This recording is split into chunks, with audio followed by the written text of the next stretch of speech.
2014 चुनाव से पहले जिस तरीके से जो वादे किए गए थे वोटरों से, जनता से, कि जो महंगाई है वो आखिरी पायदान पे नजर आएगा अगर एक बार हमारी सत्ता आ जाती है तो। उसके बाद भ्रष्टाचार को लेकर के, उसके बाद जो है काले धन को लेकर के तमाम ऐसे लुभावने जो है वादे किए गए, लेकिन अभी तक कुछ हाथ नहीं लगा है। सन 2014 के बाद से अब तक का जो सफर है सर अलग नजरिए से ही देखने को मिल रहा है। कैसे देखते हैं कि सर पेट्रोल डीजल के जो दाम है दिन दोगुनी रात चौगुनी की तरीके से बढ़ते हुए नजर आ रहे हैं, कैसे देखते हैं? क्या यही राशित हो रहा है? नहीं, लूट है।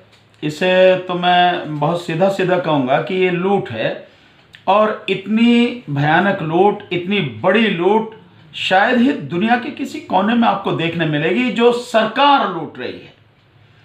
जो पेट्रोल है उसकी एक्चुअल में जो कॉस्ट पड़ती है, प्रॉफिट भी लगा के उसमें, तो वो कॉस्ट जो है 30-31 रुपये पड़ती है।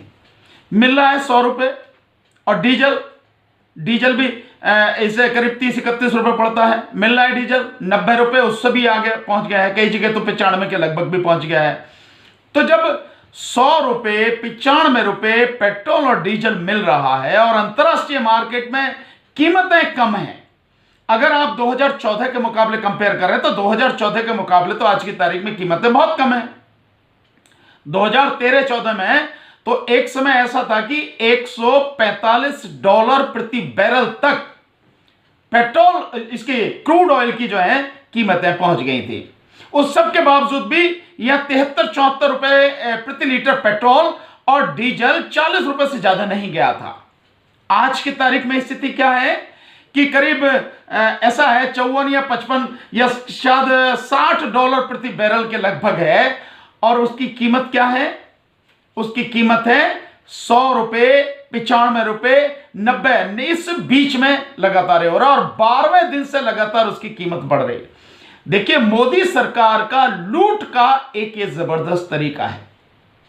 बड़ा अफसोस होता है जब माननीय प्रधानमंत्री जी कहते हैं कि इसके लिए जिम्मेदार पुरानी सरकारें हैं। बड़ा देखिए, मतलब अजीब स्थिति है कि आप अपनी गलती मानने को तैयार नहीं है, ये जो आप लूट रहे हैं उस लूट को रोकने को तैयार नहीं है कि 30 रुपए का जो आपको तेल पड़ता है उस पर 70 रुपए ऐड करके आप 100 रुपए में बेच रहे हैं, जबकि भारत से ही जाने वाला तेल नेपाल को हो, भूटान को हो, श्रीलंका को, यहां जो तेल जाता है वो तेल 52 रुपए से 56 रुपए के बीच में है। मतलब उसकी कॉस्ट ये है जो हमारे यहां से जाता है, और हमारे यहां पर कितना है? हमारे यहां पर 90 से लेकर 100 के बीच में स्थिति है।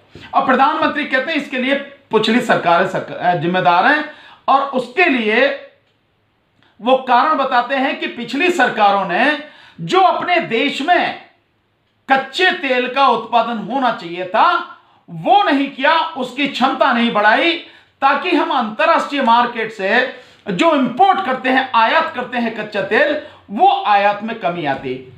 और बहुत मजेदार स्थिति है, आप देखें कि जिस समय 13-14 में जो तेल है, कच्चा तेल आयात होता था, अगर प्रधानमंत्री कह रहे हैं तो स्वाभाविक रूप से प्रधानमंत्री ने, उनकी सरकार ने इस पे काम किया होगा, उन्हें काम करना चाहिए था। अगर ये बात कह रहे हैं कि पिछली सरकारों को जो है यहां पे उत्पादन बढ़ाना चाहिए था, वहां से आयात कम करना चाहिए था। हकीकत यह है कि 13-14 में जो यूपीए सरकार थी उसके समय में कच्चे तेल का आयात जो भारत में हो रहा था वो हो रहा था 83%, 83%, और जब मोदी सरकार आई है तब ये हो रहा है 88%। तभी आयात, मतलब जो आयात तुम्हें करना चाहिए था, कम करना चाहिए, तो तुम्हारे हिसाब से तुमने आयात और बढ़ा दिया।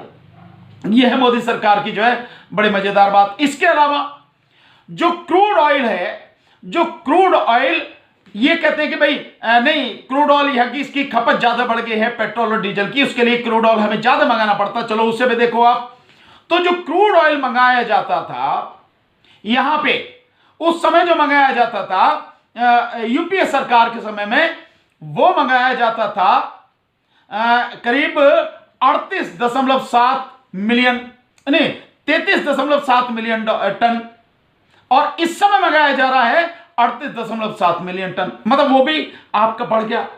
ये स्थिति सरकार की है कि सरकार को यही पता नहीं है, बल्कि मोदी जी को यही पता नहीं है कि क्या बोलना क्या नहीं बोलना। बस जो उनके समझ में आया या जो उनके जो सलाहकार हैं उन्होंने जो बता दिया लोगों को मूर्ख समझ के उन्हें मूर्ख बनाने के लिए जो मन में आए बता दिया। हकीकत यह है कि प्रधानमंत्री जो कहते हैं उस पर उनका कोई अमल ही नहीं है। जो करते हैं, जो कहते हैं, बिल्कुल जमीन आसमान का अंतर है। लेकिन सर कुछ लोगों का यहाँ पर यह कहना है, जब मैं बातचीत कर रहा था लोगों से जाकर के, तो कुछ लोगों का यह भी कहना है कि जब काम कोई कर रहा हो राष्ट्र हित के लिए तो थोड़ी बहुत महंगाई झेल लेंगे, उससे कोई फर्क नहीं पड़ता है। थोड़ी बहुत महंगाई क्या राष्ट्र हित है भाई? राष्ट्र का हित क्या है? क्या मोदी जी सरकार में लोगों को रोजगार बहुत बड़ी संख्या में मिल रहा है? क्योंकि बेरोजगारी अगर हटे और रोजगार मिले, इसे राष्ट्रहित कहा जाता है। क्या लोगों को चिकित्सा सुविधाएं मिल रही हैं, मेडिकल फैसिलिटी मिल रही हैं?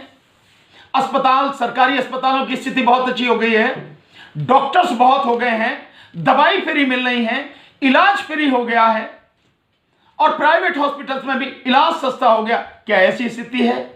नहीं ना।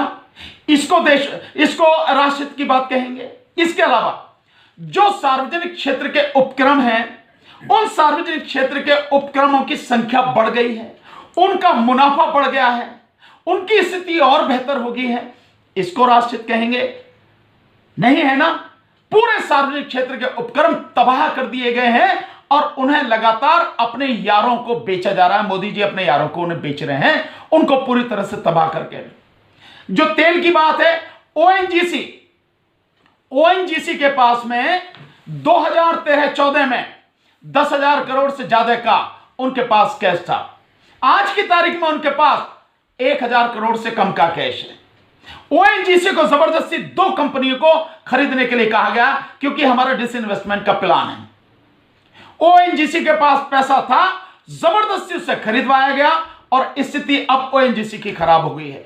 जो वो रिसर्च करती थी कि कहां पे तेल मिलेगा, वो सारा काम, अब उसका काम लगातार ठप होता चला जा रहा है। ओएनजीसी जैसी बढ़िया कंपनी जो इतना फायदा देती थी कि सरकार को, उसको कबाड़ा कर दिया गया। बीएसएनएल का कबाड़ा कर दिया गया, एमटीएनएल का कबाड़ा कर दिया गया। हर चीज, कोई ऐसा क्षेत्र है जिसमें छोड़ा हो? तो क्या यह राष्ट्रहित है? मतलब देश की अनमोल संपत्ति को आपने पूरी तरह से तबाह कर दिया और जो बची है उसको आप बेच रहे हो। मतलब देश की संपत्ति को अपने यारों को बेचना औने पौने दाम में, कौड़ियों के दाम में, यह राष्ट्रहित है क्या? देश का एजुकेशन सिस्टम पूरी तरह से तबाह कर दिया गया है और प्राइवेट हाथों में सौंप दिया गया है। जो सरकारी एजुकेशन सिस्टम है, स्कूल है, कॉलेज है, यूनिवर्सिटी है, यहां तक कि जो सेंट्रल गवर्नमेंट की यूनिवर्सिटी है, उनको पूरी तरह से तबाह कर दिया गया है। क्या यह राष्ट्रहित है? जो महिलाओं को सुरक्षा मिलनी चाहिए, वो सुरक्षा उनको नहीं मिल पा रही और बेटी बचाओ का, बेटी पढ़ाओ का नारा देने वाली सरकार में महिलाएं सबसे ज्यादा असुरक्षित हैं, सबसे ज्यादा अन्याय उन पर हो रहा है। क्या यह राष्ट्रहित है? आपने सड़कें तक नहीं छोड़ी, आप सड़कों को बेच रहे हो। जो व्हीकल उन पे चलते हैं, आपको मालूम है उन पर कितना जबरदस्त टैक्स लगता है? मालूम है क्या? इसे राष्ट्रहित मैं बताता हूं कैसे है। जिस समय कोई भी गाड़ी या कोई भी व्हीकल शोरूम से निकाला जाता है, उस पर कितना टैक्स होता है? अगर कोई कार 10 लाख रुपए की कीमत की है तो लगभग 3 लाख रुपए उस पर टैक्स होता है। रोड टैक्स होता है, आपका जो है रजिस्ट्रेशन वगैरह, उसके सब टैक्स होते हैं, इंश्योरेंस, क्या क्या होता है। पर इंश्योरेंस को साइड में छोड़ो, सरकार का ही टैक्स लगभग 3 लाख रुपए होता है। फिर इसके अलावा वो टैक्स तो आपने ले ही लिया, इसके अलावा जब आप जाएंगे, रोड पर चलेंगे, तो रोड पर चलने का, हाईवे पर किसी पर चले जाइए, टोल टैक्स लग रहा है।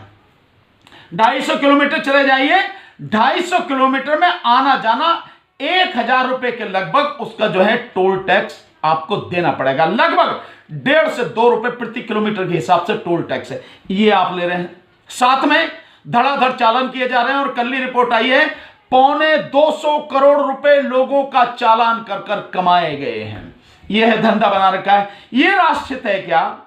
इस राष्ट्रहित की बात कर रहे हैं आप? मतलब आपने लूटने का कोई तरीका नहीं छोड़ा। पेट्रोल और डीजल पर जितना एक्साइज ड्यूटी, जितना वैट केंद्र और राज्य सरकारें वसूल कर रही हैं, 30 रुपए के तेल पर 70 रुपए आप टैक्स ले रहे हैं। और पिछले 5 साल में लगातार लगभग 5.5 लाख करोड़ रुपए सालाना का मोदी सरकार ने, राज्य सरकारों ने टैक्स वसूला है इस पर जो ये आपका पेट्रोल और डीजल है। और नतीजा ये है उसका कि पिछले 6 सालों में 30 लाख करोड़ रुपए से ज्यादा का पेट्रोल और डीजल से टैक्स सरकार ने वसूल लिया, जिसमें 20.5 लाख करोड़ केवल केंद्र सरकार का टैक्स है। इसे आप बोलेंगे यह है राष्ट्रहित? जो किसानों का आंदोलन इस समय चला, जो किसान बिल लेके आई है, उससे पूरा किसान नहीं देश तबाह हो जाएगा। 14 करोड़ 64 लाख किसान तबाह हो जाएगा। जिससे छोटा व्यापारी है लाखों की संख्या में, वो तबाह हो जाएगा। कुटीर उद्योग वाले जो लोग हैं, लघु और कुटीर उद्योग वाले, जिनकी संख्या एमएसएमई जिनको बोलते हैं 6.5 करोड़, वो पूरी तरह से तबाह हो जाएंगे।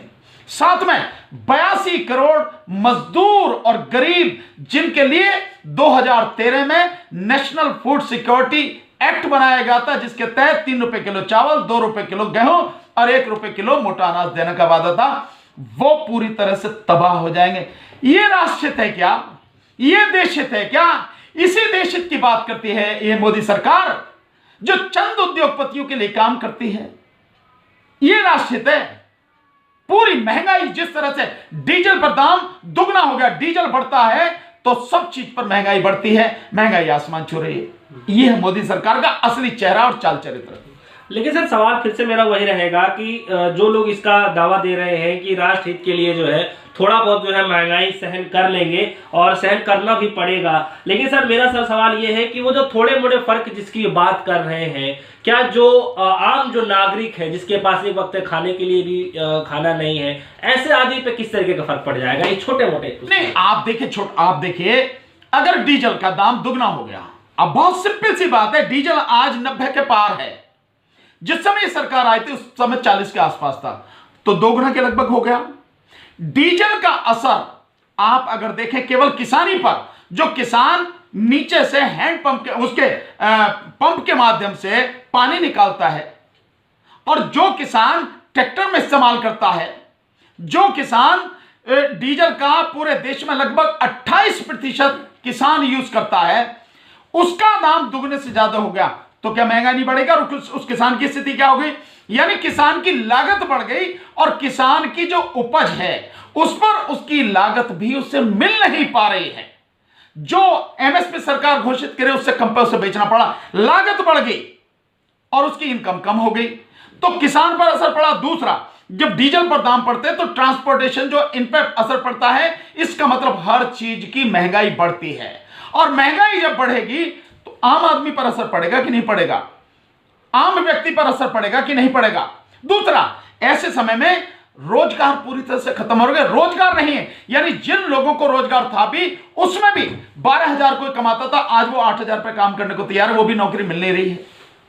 ये स्थिति है, नौकरियां खत्म हो गई हैं, तो क्या इसका आम आदमी पर असर नहीं पड़ेगा? आप कितना करोगे? कोई लिमिट भी होती है, मान लेते हैं 10% बढ़ा दें, 15% बढ़ा दें, 20% बढ़ा दें, आपने तो 300% तक बढ़ा रखा। मतलब पेट्रोल और डीजल पर ही आप 300% जो है टैक्स वसूल कर रहे हैं। शर्म नहीं आती है सरकार को? जरा सी लज्जा नहीं आती है उसको? उसकी बिल्कुल संवेदना पूरी तरह से मर चुकी है। ठीक है सर, एक आखिरी सवाल है मेरा कि जो भी चुनाव में जो भी वादे किए जाते हैं, लुभावने ऐसे वादे किए जाते हैं जिसकी वजह से जो है आकर्षित होकर के वोटर जो उनको वोट देते हैं, जिता भी देते हैं, लेकिन उसके बाद जो है वादे पूरे नहीं किए जाते हैं, तो क्या इसके लिए जो है कोई कानून बना है या फिर बनाने की जरूरत है? देखिए, हकीकत में तो यह है कि जो वादे किए जाते हैं वो सारी चीजें ऑलरेडी संविधान में हैं। तो वादा तो एक ही होना चाहिए, ईमानदारी से शपथ पूर्वक होना चाहिए कि मैं आके संविधान में जो मेरी जिम्मेदारी है मैं उनको पूरी तरह से निभाऊंगा, अगर मैं सरकार बात। ईमानदारी की बात तो यह है, क्योंकि संविधान के अनुसार ही अगर शासन चलने लगे, किसी को भी देश में किसी चीज की दिक्कत नहीं होगी, न नौकरियों की कमी होगी, न किसी तरह के रोजगार की होगी, न चिकित्सा सुविधा में कोई कमी होगी, न एजुकेशन में कोई कमी होगी। हर चीज बहुत तरीके से हो जाएगी। व्यापार, वाणिज्य, उद्योग खूब तरक्की करेंगे, किसान जो है वो भी तरक्की करेगा। अफसोस ये है कि संविधान को लागू नहीं करते, बल्कि बीजेपी सरकार ने तो, और इस मोदी सरकार ने तो खासकर इस संविधान को पूरा तबाह करने की वो जो है ठान रखी है। दूसरी बात यह है, हाँ ये बात होनी चाहिए, अगर ये स्थिति है तो एक कानून बन जाना चाहिए कि जो भी वादे आप अपने चुनाव में करेंगे, घोषणा पत्र में जो आपके होगा, अगर आप उसे पूरा नहीं करते हैं तो न केवल आपकी सरकार बर्खास्त की जाएगी, बल्कि आपने जो देश से झूठ बोला, जो आपने जो है देश का नुकसान किया, वो भी पैसा आपसे वसूला जाएगा। ये होना चाहिए, इसमें क्या दिक्कत है?